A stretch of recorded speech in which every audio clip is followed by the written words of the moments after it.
ስለ አርበኛ እስክንድር ነጋ በጥቂቱ። በአማራ ፋኖ ትግል ብዙ የሚጯጯሁ ነገሮች ቢኖሩም በዚህ የጽናት ተምሳሌት በሆነው በታላቁ እስክንድር ነጋ ላይ ብዙ ሐሰቶች ሲናፈሱ በማየቴ በትግሉ አጋጣሚ በቅርበት የማውቀውን ለሐቅ ፈላጊ ሕዝብ በጥቂቱ ለመጻፍ የእውነት አምላክ የቀሰቀሰኝ ይመስለኛል። ታጋይነት፣ ጀግንነት፣ ምሁርነት፣ ሰዎች የሚፈሩትን እውነት በመድፈር የሐሰተኞችን ግፊያ መቋቋም መቻል ነው።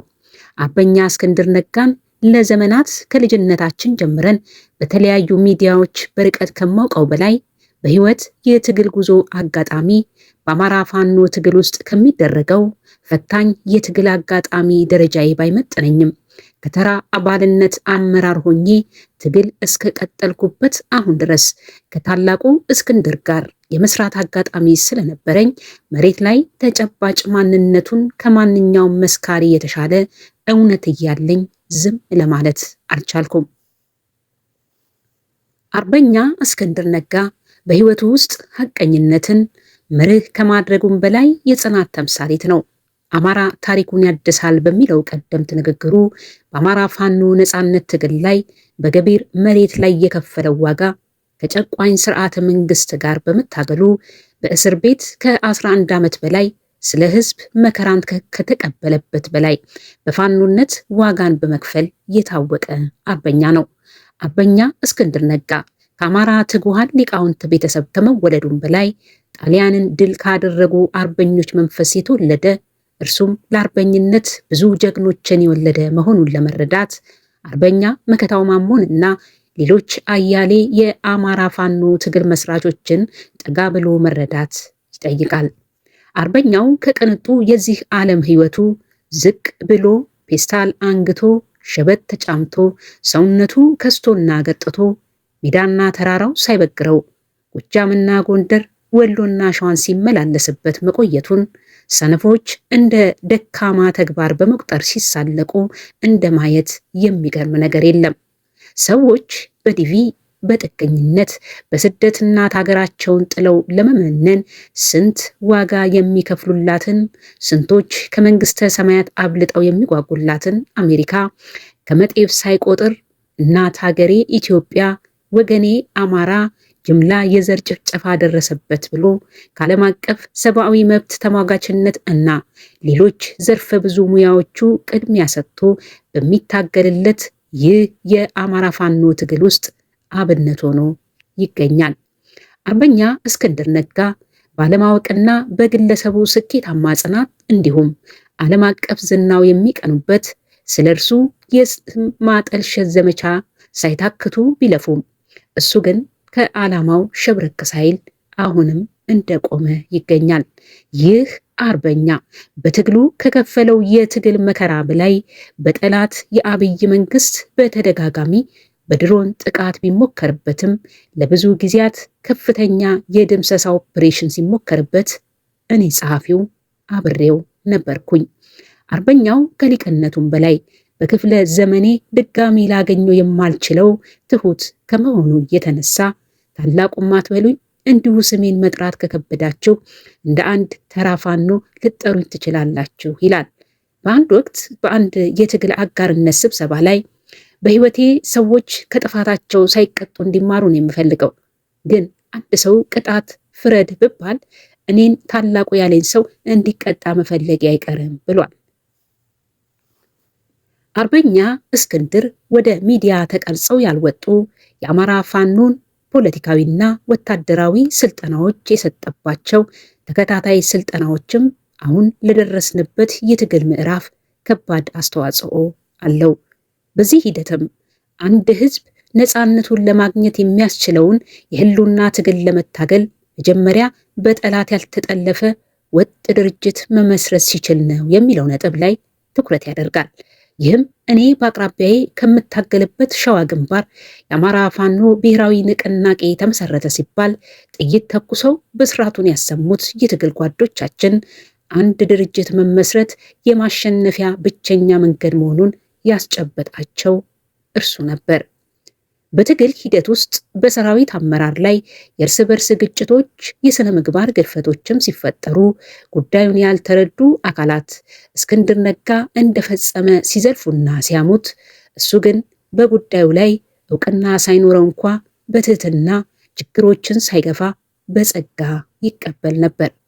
ለማስረጃ ያህል ዶላር እንደበላ ዓላማው ትግል ሳይሆን የስልጣን ፍላጎትና ትግል ጠላፊነት ነው ብለው ድሮ ከ11 ዓመት በላይ ጨለማ ቤት አስረው ላሰቃዩት ወሮ በላዎች እንደሚሰራ ዘሩም ከነሱ እንደተወለደና አማራ እንዳይደለ ሲሳለቁበት ይህን ሁሉ እውነት ጊዜ ይቀልጠዋል በማለት በፈገግታ ነበር የሚያልፈው። የአፋሕድ ሊቀመንበር ሳለ በአማራ ጠቅላይ ግዛት ፋኖ አመራሮች የስልጣን ፍላጎት ላይ እንዴት ነህ የሚል ጥያቄ ሲጠይቁት የምናስበው የአማራን ያልተጠለፈ ወጥ ድርጅት ማቆም ላይ እንጂ የግለሰብ ስልጣን ፍላጎት አሳሳቢ ያለመሆኑን ድርጅት በመሰረትን ማግስት የሚሆነውን አብረን የምናየው ይሆናል ነበር ያለው። ይህ አነጋገሩ የምናምንባቸውን አመራሮች ካስቀመጥን፣ ድርጅት ካቆምን እኔ ያኔ መሪዎችን እያገዝኩ ግባችንን ማሳካት ነው የሚል ሐሳብ ሰንዝሯል። የዚህ ታላቅ ሰው ቃል እውን መሆኑን የተረዳሁት በዚህ ሰሞን ያስገባውን ማመልከቻ ስመለከት ነው። እንደ ቅርበቴ መሪነቱን እንደማይፈልግ ሲያመለክትም በድርጅቱ መመስረት በመሪዎችን መዋቅር ደስ እያለው እንጂ በመቀየምና በስልጣን አነሰኝ እንዳልሆነ ተረድቻለሁ። ታላቁ እስክንድር ነጋን ታላቁ የሚያሰኘውም ስንቶች ለተራ ጉዳዮች ሳይቀር ሲዋሹና ሲያስመስሉ፣ እሱ ግን ከአፉ ለምትወጣው እያንዳንዷ ቃላትና ውሳኔ እጅግ የተጠነቀቀ ነበር። አርበኛው ሞት አይፈራም። ወሬና ዛቻ፣ አሉባልታና መሰረተ ቢስ ዘለፋዎች ያስቆታል እንጂ ፍጹም ብዙም አይደነቅጡትም።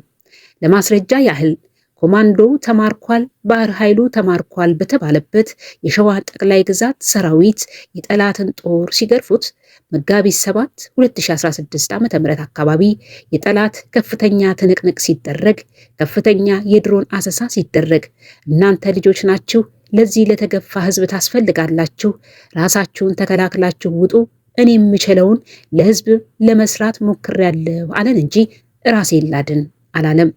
በዚህ ዕለት በነበረ የጠላት ከፍተኛ ትንቅንቅ ምስክሬ አርበኛና ጋዜጠኛ ጌጥዬ ያለው አብሮን ነበር። አርበኛው እውነት ነው፣ ለህዝብና ለሀገር ጠቃሚ ነው ብሎ ላመነበት ነገር ፍንክች የአባቢለዋ ልጅ ነው፣ አይነቀነቅም። በዚህ ባህሪው በዚህ ልክ ያሳደጉትን ቤተሰቦችን በጣም አደንቃለሁ። ከሱ ጋር ለመሟገት እና ለማሸነፍ በቂ ማስረጃ ይዞ መቅረብ እንጂ ማስረጃ እስካለው ልጅ አዋቂ ሳይል ሳይመርጥ ይወያያል። አሁን ጠላት የፖለቲካ ጠለፋ ለማድረግ የሚጋጋጥበትን የድርድር ጉዳይ በዓለም አቀፉ ማህበረሰብ ዘንድ የአፋሕድ አመራሮችን ለማወያየት ፍቃድ ሲጠይቁ በነበረን የጋራ የአመራር ስብሰባ የዓለም አቀፉ ማህበረሰብ ምን አይነት የፖለቲካ ጠለፋ ሊሞክሩ እንደሚችሉ ቀድሞ የነቃ ብልህ ሰው ነበር። በወቅቱም ውይይቱ እነዚህን እንግዶች አንወያይም ብንል ሐሳብ የምንገፋ ሽብርተኞች ከምንባል በውይይቱ ሐሳባቸውን አዳምጠን ከአብይ ጋር ተደራደሩ ካሉን ግን በምንም አይነት መንገድ አማራን ከጨፈጨፈ መንግስት ጋር አንደራደርም፣ እንደውም በዓለም አቀፍ ፍርድ ቤት በጦር ወንጀል ተጠያቂ እንዲሆኑ ጥያቄ እናነሳለን ነበር ያለው። በወቅቱም በተሰጠ ብርቱ አቋም ድጋሚ እንዳይደውሉ ሊሆኑ ይችላል። ይህን ሐሳብ በውይይቱ ይህን የፖለቲካ ሴራ ማንሻፈፍ ሊሰራም እንደሚችል መላምቱን አስቀምጦ ነበር። በእነዚህ የውይይት አጋጣሚዎች የድርጅቱ አመራሮች አሁን ከድተው ከመንግስት የገቡትንም ወደ ጠላት የመሄድ አዝማሚያቸውን በደንብ በመተንበይ ከፍተኛ የእገዳ ውሳኔ ቢያሳልፍም በድምፅ ስለተበለጠ እንዲቀጥሉ ተደርጎ ነበር። አርበኛው በንስር አይኖች ነገሮችን ይመለከታል። በእምነቱም ጠንካራ ነው። የሌሎች እምነቶችንም በጣም ያከብራል። ያሳለፋቸው የትግል ዘመኖችም ከፍተኛ ልምድ እንደሰጡትም ያስታውቃል። ብዙ ስሙን ስለሚያጠፉት ሰዎችም ምንም አይቀየምም። በተሳሳቱት ነገር ላይ ብዙም አስተያየት አይሰጥም። በፋኖነት ውስጥ ምቾትን መጸየፍ አለብን የሚል መርህ አለው። በትግሉ ውስጥ ቅንጡ አለባበሶች፣ አመጋገቦችን፣ አልኮል መጠጣትና ስጋ መብላትን ዋናውን ዓላማ ያስራሳሉ የሚል አስተምህሮ ቢኖረውም እኛ ግን ብዙም አልተረዳነውም ነበር። በትግሉ ሂደት ውስጥ ምግብ ህዝብ ይችለናል፣ በየትኛውም መንገድ የሚገኘው ገንዘብ ለተተኳሽና ለመድኃኒት ብቻ መዋል አለበት ብሎ ስለሚያስብ በአጠገቡ ለማንኛውም ታጋይ የገንዘብ አበልና ቅንጡነትን አይፈቅድም። ይህ ደግሞ ባልገባቸው ሰዎች ዘንድ ቅሬታ ያስነሳበት ነበር። የስልጣን ተቀናቃኞች ናቸው ተብለው ከሚታሰቡ አካላት ከሚሰነዝሩት ትችት ቤቱን ጥሎ የዘመተ ታጋይ በፈለገው እይታ ሊተቸን መቻሉ በጣም ትክክል ነው። ከምቾታቸው ሳይወርዱ ከጨፍጫፊው መንግስት ሳይርቁ የሚተቹን ግን ትክክል አይደሉም ይላል። የስብዕና ገደላ ለማድረግ የሚዲያ ዘመቻ የተደረገውን ሁሉ ስመለከት እኔም እንደ አንድ ተራ ታጋይ ጀነራል አሳምነው ጽጌም በህይወት ኖሮ ቢሆን ይሄው ያልተመዘነ የወሬ ስላቅ ሊደርስበት እንደሚችል እገምታለሁ። እርግጥ ይህ ዓለም ክርስቶስ ይሰቀል ሽፍታው ግን ይውረድ ያለ መሆኑን አስበዋለሁ። ከትላንት የኢትዮጵያ ታሪክም ብዙ ታጋዮችና ምሁራኖቻችንን ለህዝብ ስንት መከራ ሲከፍሉ ጉንጭ ከመምጠጥ የዘለለ ነገር አልተደረገላቸውም። በስማቸው መንገድ እንኳ አልተሰየመላቸውም።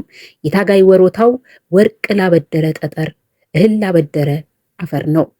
መጽሐፍም ነቢይ በገዛ ሀገሩ አይከበርም፣ በተለይ ደግሞ በዘመዶቹ ዘንድ እንዳለው እኛ መሳለቂያ ያደረግነው ታላቁ እስክንድር ነጋ በአሜሪካ መንግስት መሪዎችና ህዝቦች ዘንድ ታላቅ ክብርና ዝና እንዳለው ለማወቅ ዊኪፒዲያ ገጽ ላይ ስሙን መጻፍ በቂ ነው። ክቡራን አንባቢዎቼ ይህን ጽሑፍ ስጽፍ እውነት ባለመስከሬ እንዳልጸጸት እንጂ ታላቁ እስክንድር ተገፍቷል ብዬ ለመጮህ አይደለም። ይህንንም እንዲመሰክርለት ፍቃዱን አልጠየቅኩትም፣ ብጠይቀውም አይፈቅድልኝም።